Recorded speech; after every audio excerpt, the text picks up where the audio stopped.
గెలిచిన తర్వాత పార్టీ క్యాడర్ను గాలి కొదిలేశారని ఎమ్మెల్యే వెంకట్రావుపై టీడీపీ సీనియర్ నాయకులు పొట్లూరు బసవరాజు కీలక వ్యాఖ్యలు చేశారు. ఎమ్మెల్యేగా గెలిచిన తర్వాత గన్నవరం అభివృద్ధిని శూన్యం చేశారని ఆరోపించారు.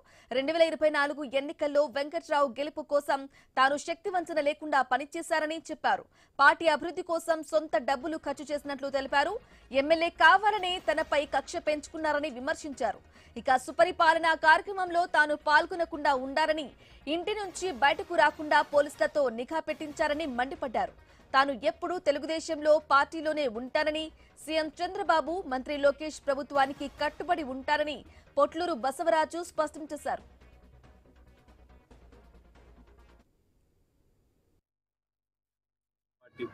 వాళ్ళు ఎటు నడమంటే అటు నడుస్తాం. పార్టీ కోసం ఏదైనా మేము సిద్ధంగా ఉంటాం. లేగరి అనేది ఇప్పుడు ఎప్పుడే ఏం లేదు కదా, 3-4 సంవత్సరాలు ఉంటాయి. సంగతి తర్వాత పార్టీ కోసం మేము చురుగ్గా పనిచేస్తాం.